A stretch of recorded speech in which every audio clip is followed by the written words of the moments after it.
सुमित्रा देवी का एक बेटा था जिसकी शादी की बातचीत चल रही थी।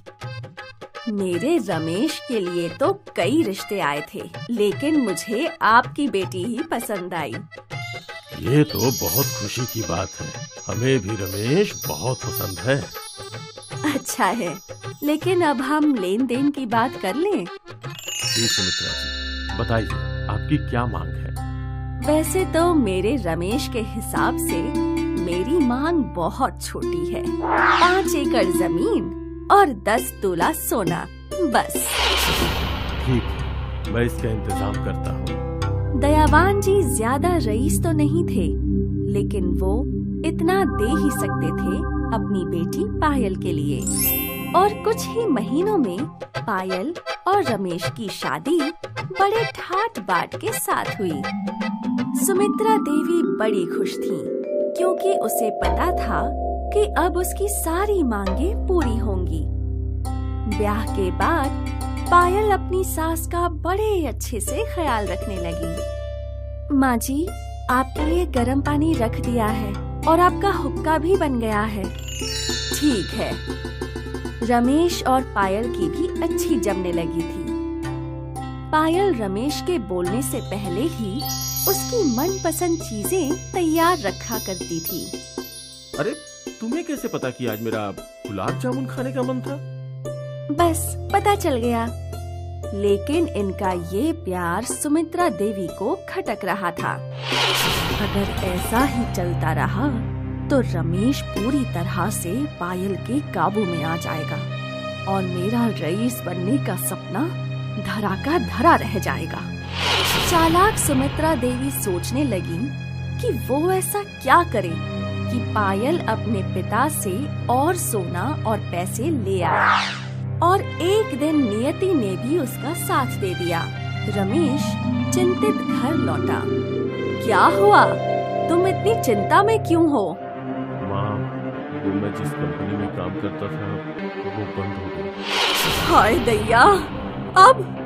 वही तो समझ नहीं आ रहा कि अब क्या करूँ। तू कोई व्यवसाय क्यों नहीं डालता? लेकिन व्यवसाय के लिए पैसे कहाँ से लाऊंगा? तू इसकी चिंता क्यों कर रहा है? तेरी पत्नी है ना? उसके घर वाले अगर जरूरत के समय नहीं काम आएंगे तो कब काम आएंगे? पर माँ। पायल, तुमने मेरी बात सुनी? जी माँ जी। तो जाओ। सास के आदेश पे पायल घर से तो निकल गई, लेकिन वो रास्ते में सोचने लगी, पापा ने कितनी मुश्किल से मेरी शादी के वक्त पैसों का इंतजाम किया, अब मैं कैसे उनसे वापस पैसे मांग सकती हूँ। पायल चलते चलते रोने लगी। पुत्री, क्या परेशानी है? पायल ने उस अघोरी साधु को देखा और उनके पास गई। मेरी नई शादी हुई है, मेरे पापा। पायल ने उन्हें पूरी कहानी बताई। अब आप ही बोलिए, मैं क्या करूं? मैं पापा से पैसे नहीं मांग सकती और अपने पति की दुर्दशा होते हुए भी नहीं देख सकती। दुविधा में फंसी हो तुम, लेकिन मेरे पास तुम्हारा समाधान है। ये मंत्र है, ओम स्वर्णादे नमः। इस मंत्र को सच्चे मन से बोलो और फिर देखो चमत्कार। ओम स्वर्णदेह नमः। और पायल का शरीर सुनहरा हो गया। ये क्या? अब जितना सोना चाहिए मांग लो। मुझे इतना सोना चाहिए जिससे मेरे पति नया व्यवसाय शुरू कर सके। और तुरंत ही पायल के हाथों में एक सोने की पोटली आ गई। पायल बहुत खुश हुई और वो वापस पहले जैसी हो गई। पुत्री, तुम बहुत अच्छे मन की हो, इसलिए मैंने तुम्हें ये समाधान बताया। लेकिन याद रखना, तुम ये मंत्र किसी भी लालची इंसान के साथ कभी नहीं बांटोगी। महाराज, आपने मेरी मदद की, मेरे लिए ये भी बहुत है। आज के बाद मैं कभी इस मंत्र का उपयोग नहीं करूंगी। सदैव खुश रहो। पायल वो पोटली लेकर अपने ससुराल वापस लौटी। सुमित्रा देवी सोना देखकर खुश हो गई। ना उन्होंने उससे पूछा कि वो कैसे इतना सोना लाई, ना पायल ने किसी को कुछ बताया।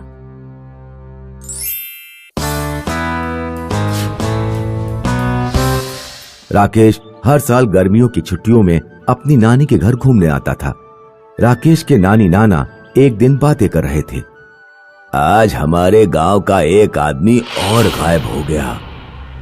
सुना जाता है वो नदी के उस पार सोनापुर गांव के जंगल में सोने के बंगले की खोज में गया था। अरे वहाँ कोई सोने का बंगला नहीं है। उस बंगले में भूत रहते हैं। जब कोई नदी पार करके जंगल में जाता है तो उसे पकड़ लेते हैं। नानी, क्या नदी के पार जंगल में वास्तव में कोई बंगला है? पता नहीं बेटा, हमने भी गांव वालों की तरह बस सुना है, लेकिन तुम वहाँ कभी मत जाना। लेकिन नानी, नदी में तो नाव चलती है। सोनापुर और हमारे गांव के लोग एक दूसरे के गांव में आते जाते रहते हैं। क्या सोनापुर के लोगों ने भी बंगला नहीं देखा? अरे बेटा, बहुत पहले एक ऋषि ने बताया था कि वो बंगला मायावी है, किसी को दिखाई देता है और किसी को नहीं।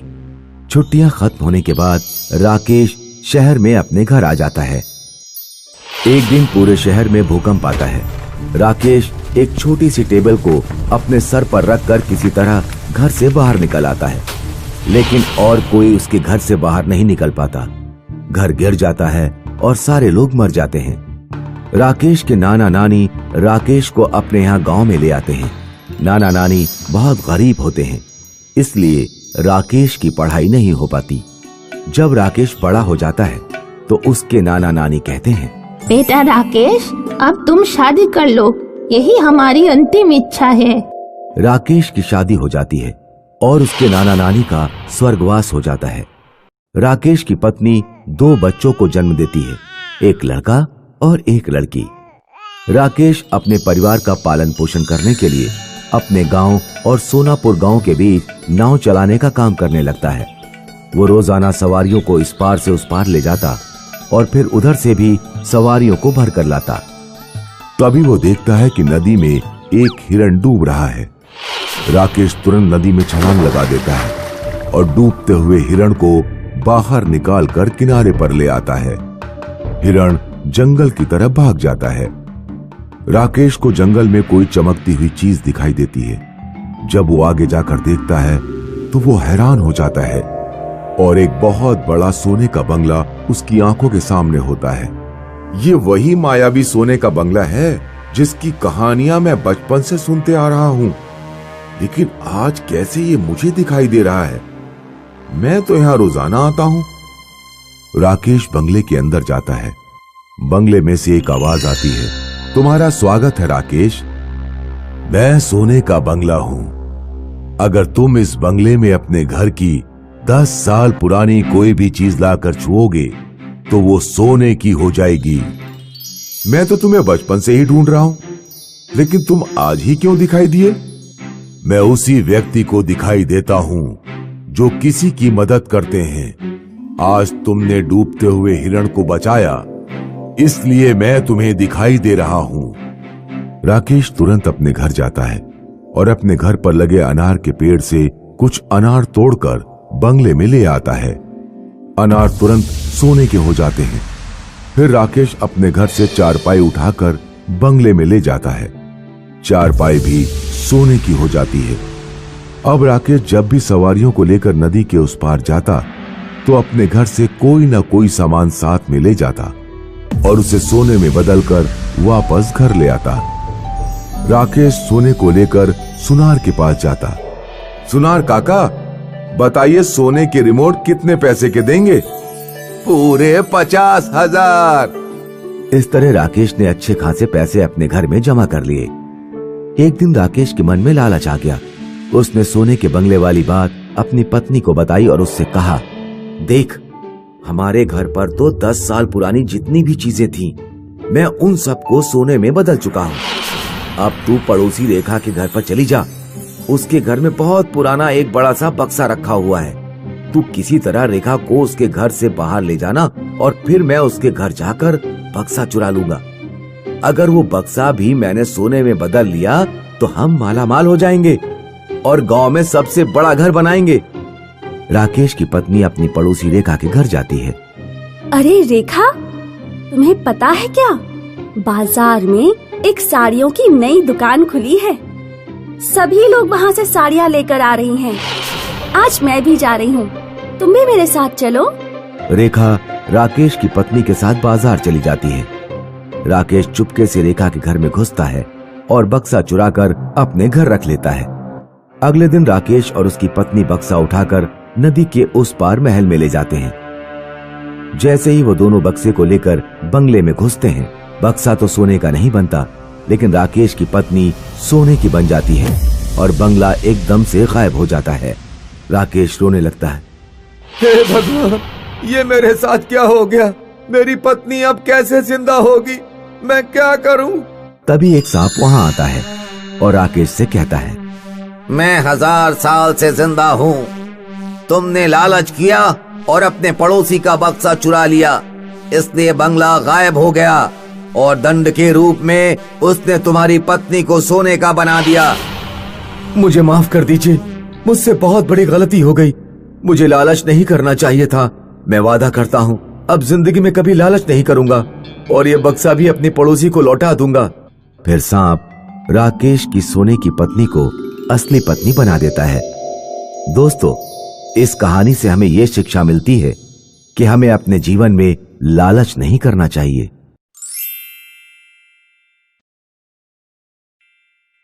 हाय, मैं हूँ शाइनी। अगर आप मुझे ऐसे ही देखना चाहते हैं तो इस वीडियो को जरूर शेयर करें और हाँ, इस चैनल को भी सब्सक्राइब करना ना भूलें